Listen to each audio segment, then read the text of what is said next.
Hey, what's up, guys? It's Austin, and I'm gonna give you guys a great photo story tonight. Um, this is a series of photos, my first or my second time really doing street photography. This is about a year later from my first video, and it still includes my best friend at the time. And we essentially, I've already moved out of my mother's house. I have my own place with roommates, and my buddy's over.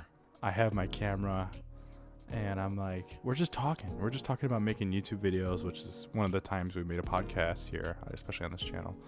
And we're sitting there, and we're like, well, what's something fun we can do? And we're like, dude, we've always wanted to shoot photos.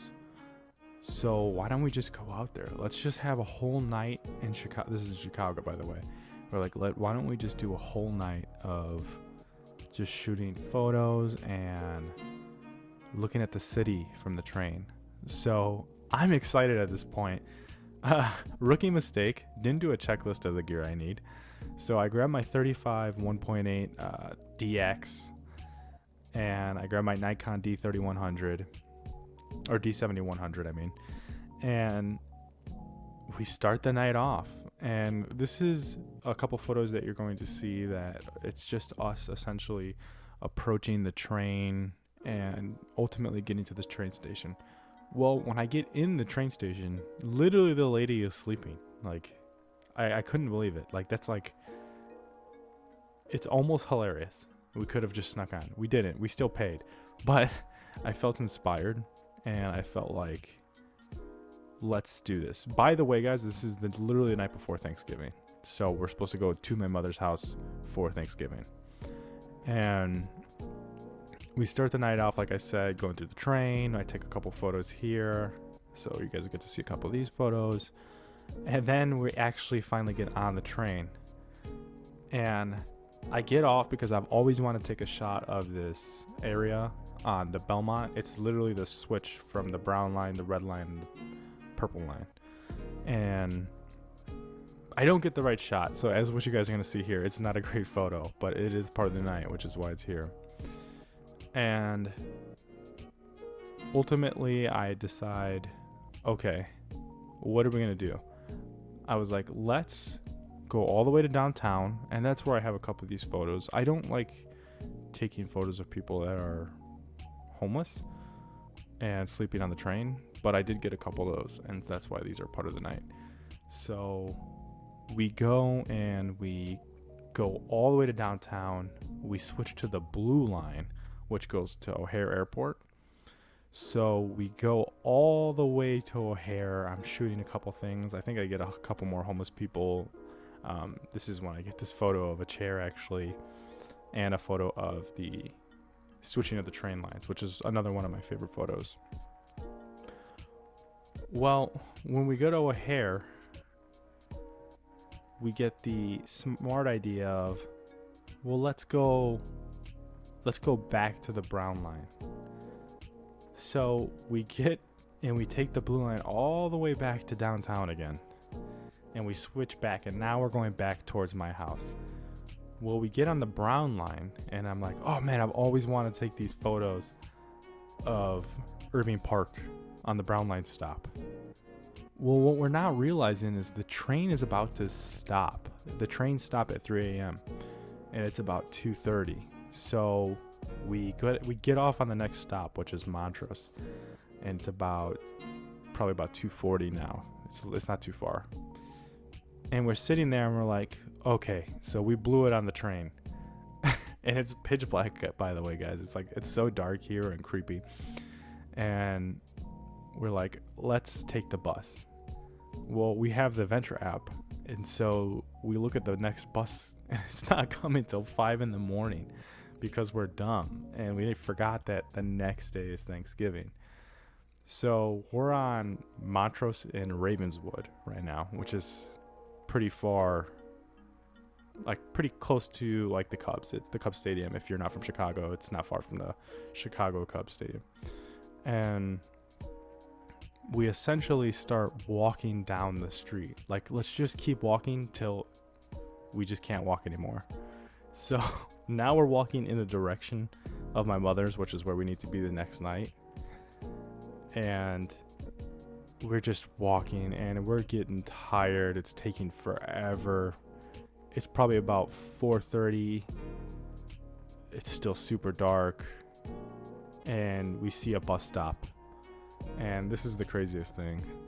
I go, hey dude, let's just stop. And you sleep here. You sleep for 10 minutes. And then I'll sleep for 10 minutes until the bus comes. And we can just keep waking each other up. That's how tired we were from this night. Because we essentially started the night off at like around 10 p.m. So I actually don't wake him up for like 20 minutes. And then he does the same. And now it's in that weird blue zone. And by the way, my camera's been dead because I didn't charge my camera at all. So I don't have too many photos of this. But this is just the story behind some of these photos. So we noticed that a cafe is right across the street. And this is on Montrose and Western.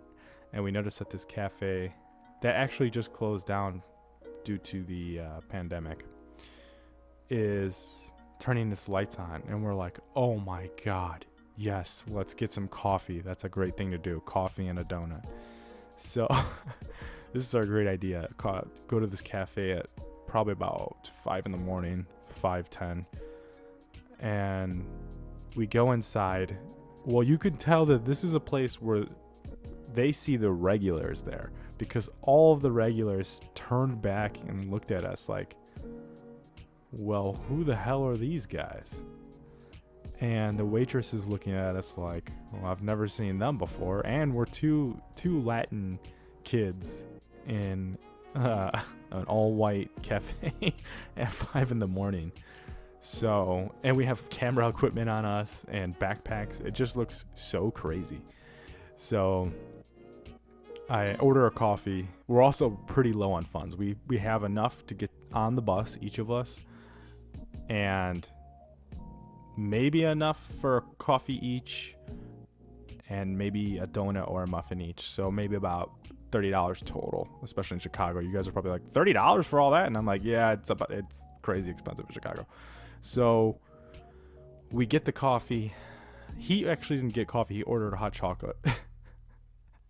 And this is the craziest thing I've ever had. So he gets the hot chocolate, and we're excited because it looks pretty good. It's got little marshmallows in there. And by the way, we ordered donuts, and it's been taking about 5 minutes to get to the donuts. So we get the hot chocolate, and he tastes it, and he's like, I need you to try this. And I was like, oh God, that's never a good sign. And guys, it tasted like she opened half a packet, poured only half of that. So she's probably about, a quarter of the packet of hot chocolate, and then just dumped hot water. It tastes disgusting. My coffee tasted disgusting. It's probably the most disgusting coffee I've ever had in my life. It's so watery and somehow burnt at the same time. And finally we get the donuts, and you're like, oh God, this is their saving grace.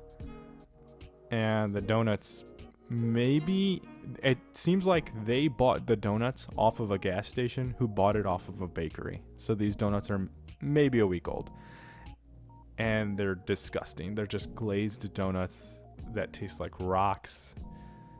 And me and him just start laughing because we're like, can this night get any crazier? Or this morning, I should say. And finally we go. I don't even think we tipped, which is horrendous, and we've never showed our faces in that place again. And we see the buses are starting to run, and it's probably about 6, because we've probably been there for about an hour. And we hop on the bus, and literally, this is literally like one of my best friends. He literally falls asleep on my shoulder, like knocked out. And I wake him up a couple stops before we get to my mother's house. And I go in my mom's house. She wasn't even expecting. I go inside her house, and I have the keys, obviously. I'm her son.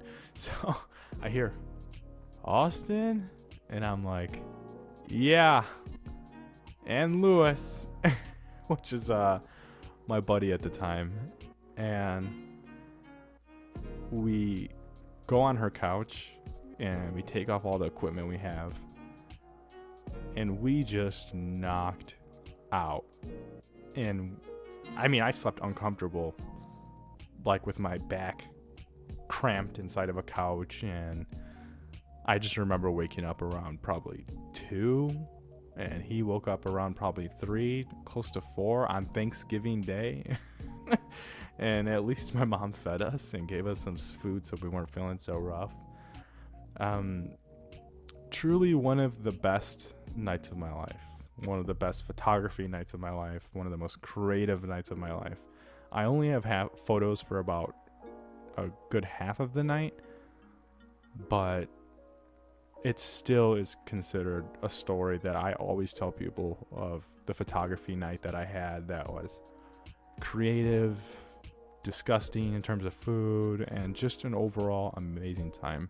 I hope you guys liked this video. Let me know your crazy story, and if you guys want to collab, let me know. See you guys.